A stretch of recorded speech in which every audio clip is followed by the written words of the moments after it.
Hello, Minecrafters, and welcome to another episode of In Tune with Minecraft.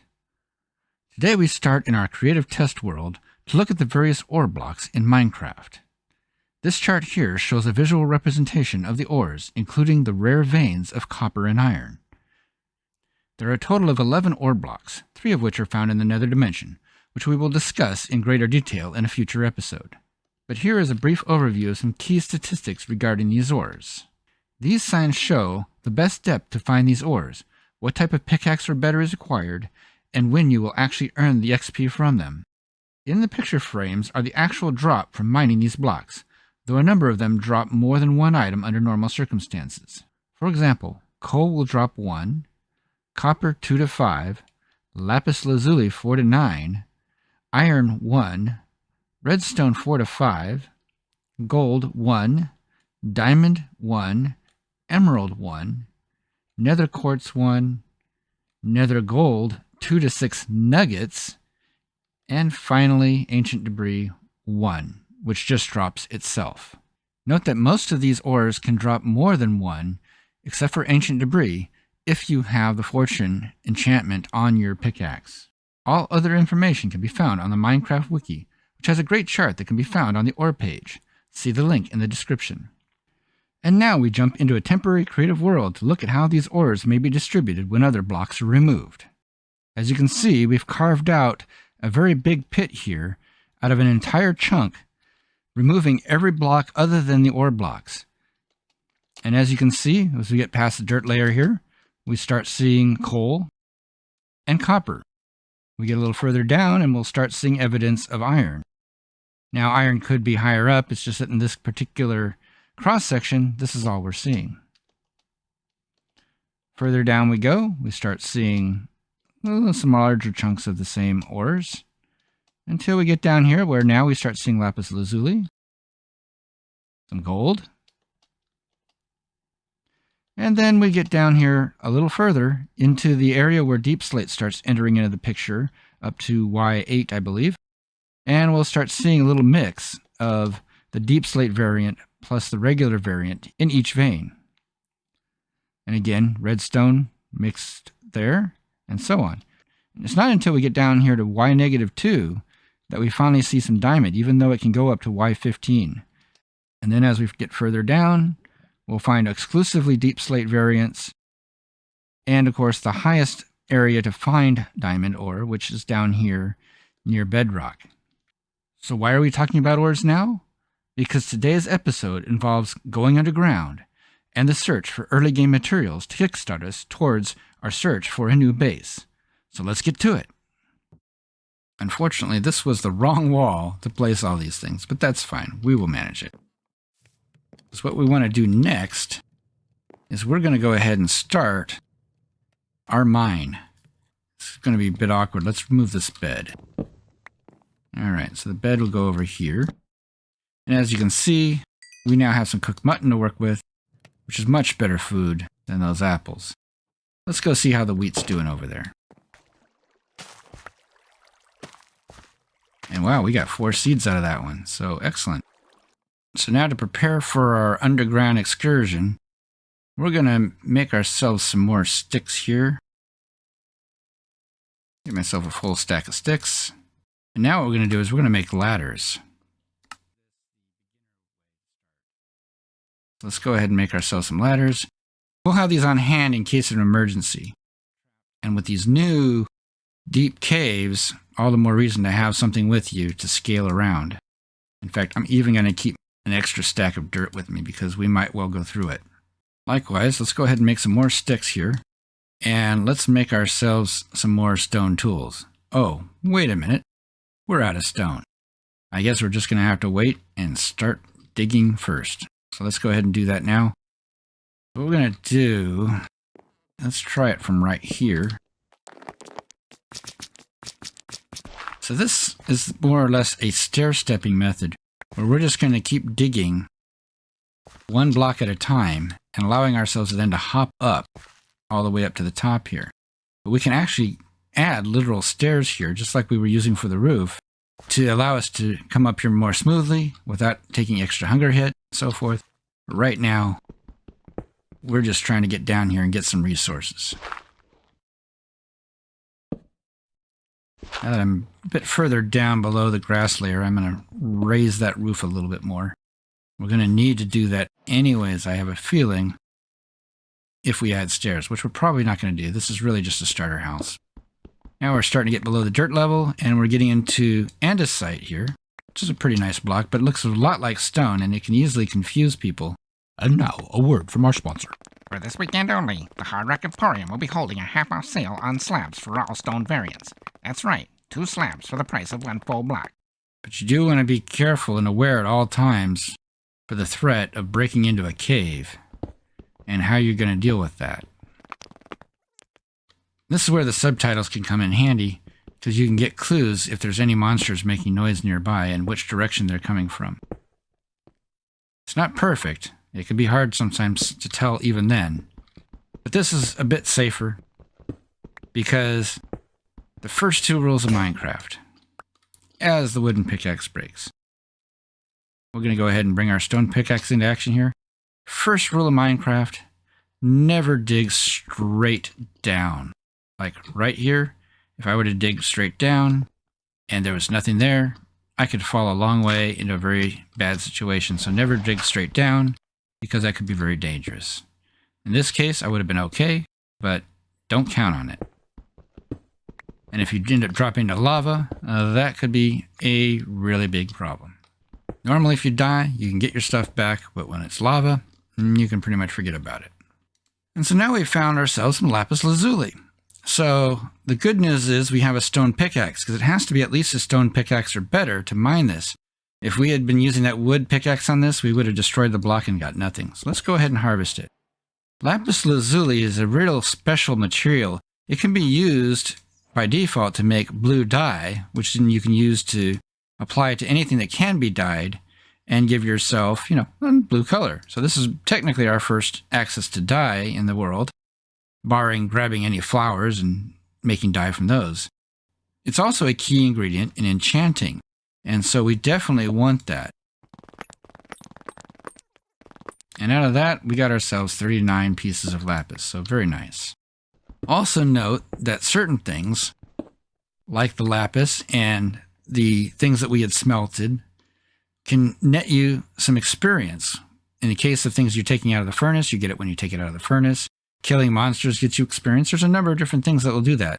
Experience is actually used for things like enchanting, repairing items, and so forth. And you can see right now our experience bar has led us to level 3 and is already working towards level 4. But experience in this game is actually a resource. So it's not like you just keep building levels to get higher and higher and do well, and you don't really add skills to the game. Your skills are your equipment. The skills are how many farms you have and your resources that you can quickly make anything you need, deal with any situation you can deal with, and so forth. So let's check where our Y level is. So we've talked about coordinates before. Let me go ahead and pause the game, and you can see over here that we are at 648.34. My goal is ultimately to build a base around Y11. My goal isn't to do that here in this particular shaft. My real goal here is to get myself some iron, ideally. But if we don't, that's fine. We can always do that when we get to our main base.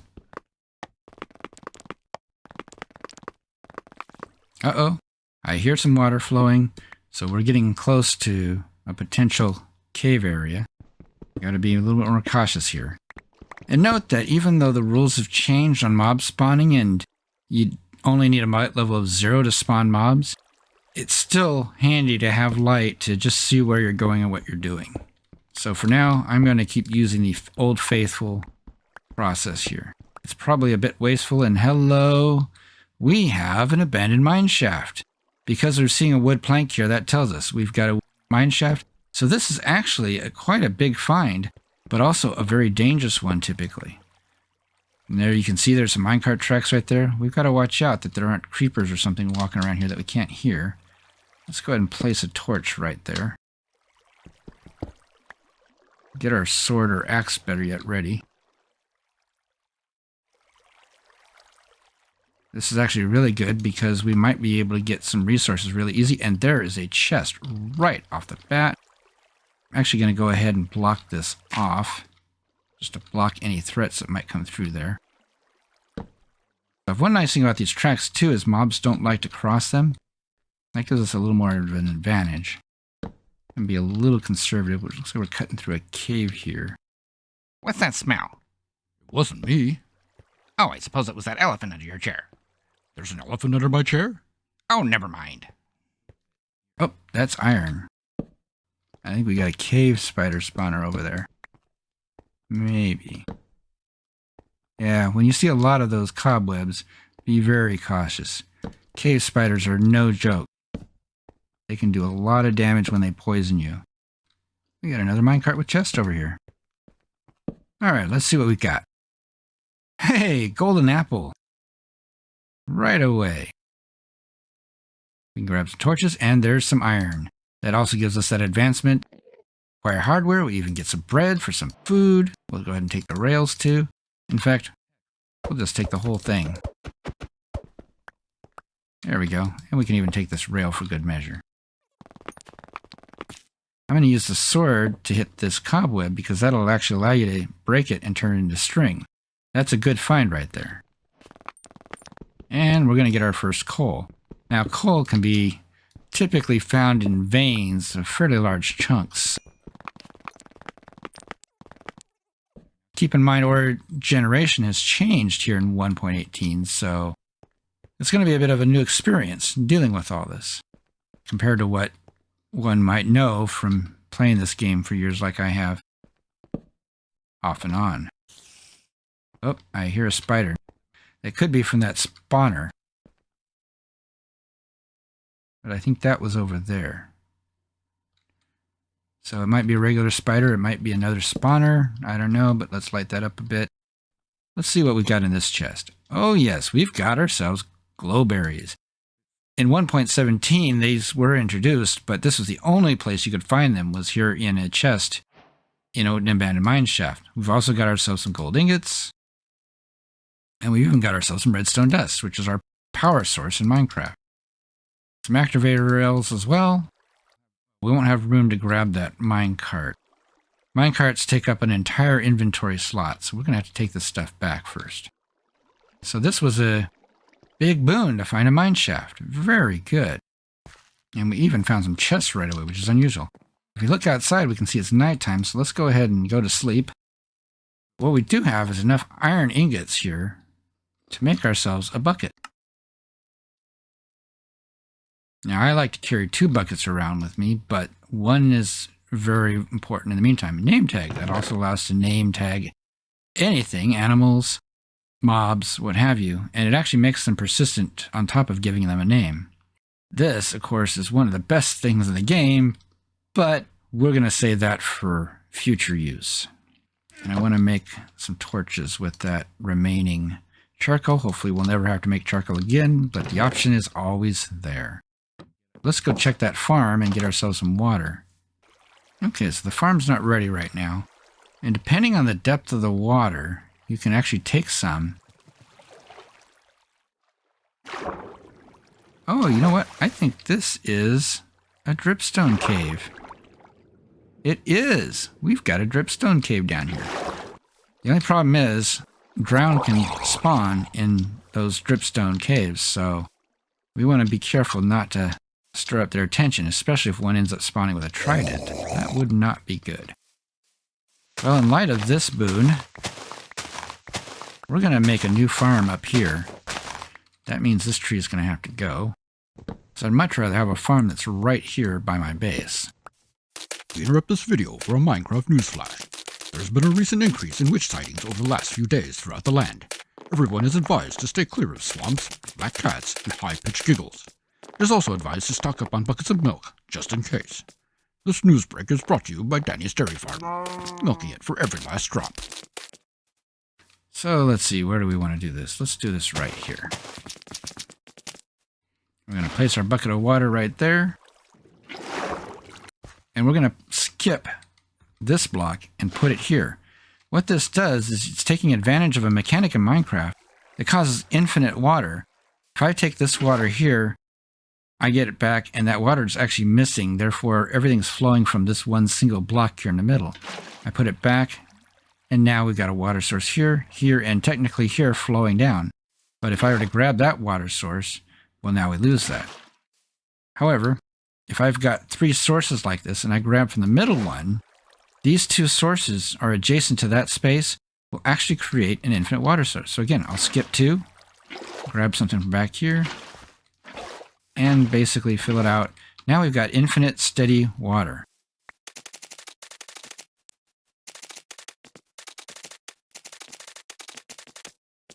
I think we'll go with that. And we still haven't taken those wheat plants out over here. Let's go ahead and grab those so that we can start planting up here in the new farm. So we got 9 seeds out of that deal, but none of the rest of these are ready to go yet.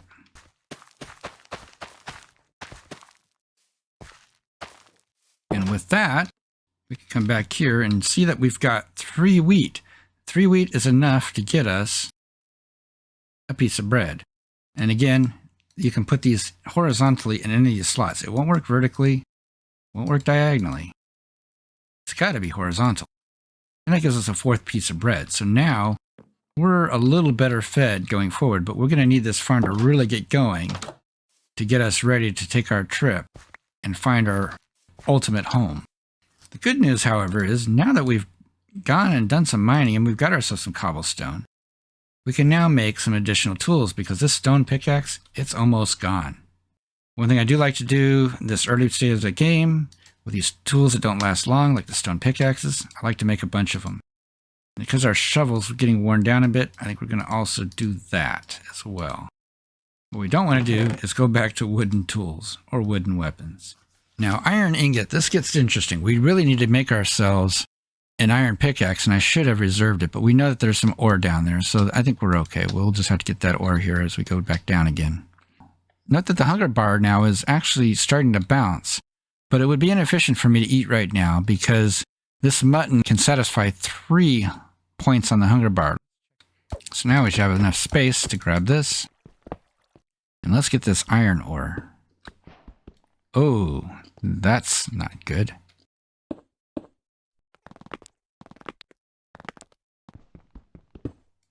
Yep, we're going to have to go down there. It had to happen.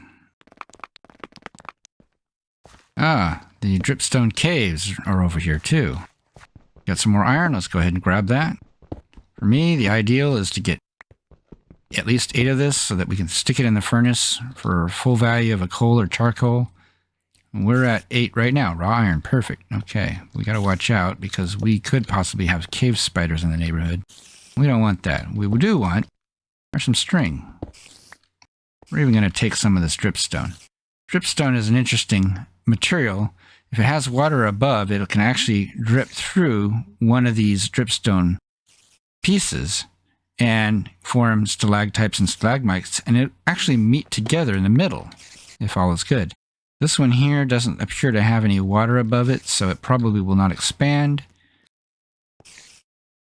We've got a spawner. Ooh. All right. I should have blocked him a little better. Hopefully I've disabled it now. Should have checked my 6 too, though. Okay, we've killed our first monster in the game. Outstanding. Gonna light up a bit of this. Just in case, let's make sure we got a torch on top of that. Watch out for creepers, because they can destroy a spawner. And these mineshafts sometimes have their own torches, which is really handy. Outstanding. We got ourselves a spawner, and what are we going to get in the chest? Are we going to get the new music disc? Very small chance. We got another golden apple, some junk, and we got ourselves melon seeds. Outstanding. Over here, we got it. Wow. Low chance, second chest, first dungeon, jackpot. We got it. Now notice that I was moving all the stuff over there, and we got some iron ingots and a bucket too. Awesome. We can actually just break this chest out, and all the items will burst out, and if we have room in our inventory, go in our inventory. So now our inventory actually is literally full. But this is a great find if we had this close to our base, if worse comes to worse, we can make a spawner out of this and get all sorts of good experience and even a few useful materials, namely string and spider eyes. This right here is copper ore, but I don't want to mine it right now. I don't have a particular use for it just this second. Here's our staircase. We should really mark this. Maybe we'll put it low where I normally wouldn't put a torch, just to stand out. We even got the new music disc on our first dungeon. That's just amazing. 2 golden apples already. That's just outstanding. And we don't need to use the iron ingots now for another bucket, but we will make our pickaxe with that. And so let's go ahead and stick this raw iron in there. We're just going to use 1 coal, and then we'll fill out the rest of it with sticks. And we make ourselves an iron pickaxe, which gives us another advancement, isn't it? Iron pick. So now that we've turned it into day, let's go ahead and head out here. Watch our angles here to make sure nothing pops out. Good. There's another loaf of bread and 9 more seeds. Excellent. What are you doing? Nothing. Good. Keep doing nothing. And with that, we now have 2 buckets that are going to allow us to make infinite water anytime we want. Okay, so that gives us 8 more iron. And let's grab our sticks. Where are they at? There they are. Inventory management's, of course, a big challenge in Minecraft. So we will definitely want to make a storage system at some point, but not here. That's for the main base. I'm throwing 8 sticks in to cook the rest of those 4 so we can get the most we can get out of these iron ingots. So we've got our buckets, we've got our pickaxe. For me, personally, the next thing I like to do with iron after that is start making the armor. So the question is, which do we make first? Well, we could make the body armor for 6, or we could make the helm and the boots, which are only going to net us 4. The leggings will give us 5, but again, it's just 1 piece. So there's different arguments on which way you should go with this. I think I'm going to go with the chest plate. Wait, hold on a second. Yes, because we're going to get more here in just a moment. What am I thinking? No. We get the chest plate. Now we got the suit up advancement. And so there's several ways to put armor on. You can either put it directly on like this. You can actually left click it, shift left click it like that. Or if you got it in your inventory, you can actually right click while holding it and it'll also equip it. And now you can see we've got this armor equipped. You can see down here, we've now got some armor on our bar there. Also, you can see that the avatar there will change, has armor on, and there it is. Now we've got 7 more iron, so let's go ahead and make ourselves some iron leggings with that. And that will up our armor level even higher, giving us even more protection against the nasty things down under. I've got food on the table, I've got clothes on my back, but my tools are not able. There's no armor on my rack. I need to get me some metal. I want to forge a sharper sword, make a tea-boiling kettle, and put a helm up on my gourd. So underground is where I'm bound. That's why I'm mining in the mineshaft, cutting through the stone, digging all the ore out as I moan and as I groan. I need to smelt all this ore. I need to heat my teapot. So some coal I must search for, 'cause right now I've got squat. So I'll find another coal vein and some iron for smelting. Although it is a major pain, it is just a minor thing. Don't ask me why. I won't reply. Because I'm mining in the mineshaft, cutting through the stone, digging all the ore out as I moan and as I groan. And here we are, back down in the mineshaft with yet another chest. Let's see what we got. Another iron ingot, and we got a book. Oh my goodness. It's Silk Touch. What a find. And not only that, pumpkin seeds. Oh, we already had melon seeds. Oh, this is just amazing. Just amazing. The luck in this world has just been awesome. We'll go ahead and take that and be all the more richer.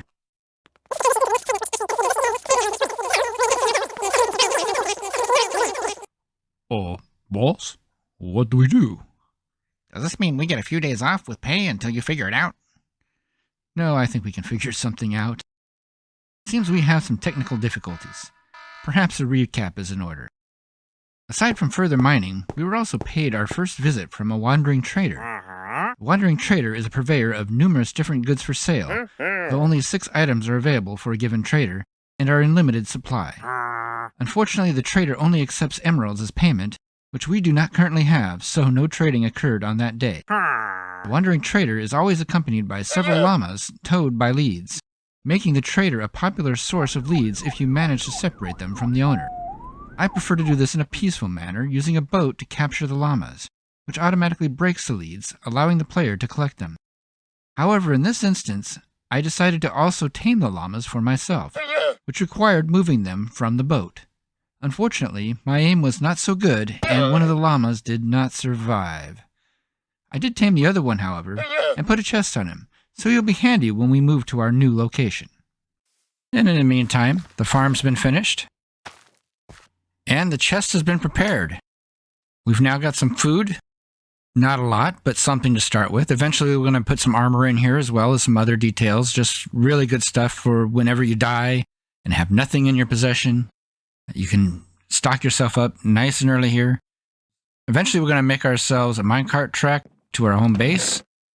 But for now, this is pretty much ready to go. We just have a bunch of supplies here that we're going to have to take over to our base sooner or later. The llama's going to help with a little bit of this, but ultimately we're going to have to come back and get a lot of this later. Still, quite a prize, landing this disc right off the bat. And lots of iron. We've got our full gear on. We're ready to go. And so we descended through dirt and through stone, searching for treasure in regions unknown. We found an old mineshaft with presents in store and looted a dungeon for a rarefied score. We finished our safe house and made a new friend, but now the beginning has come to an end. I hope you enjoyed this episode and look forward to what comes next. So be sure to tune into the next installment of In Tune with Minecraft. See you then. So please hit the like button if you enjoyed this video, and subscribe if you want to see more. I've got food on the table, I've got clothes on my back, but my tools are not able, there's no armor on my rack. I need to get me some metal, I want to forge a sharper sword, make a tea boiling kettle, and put a helm up on my gourd. So underground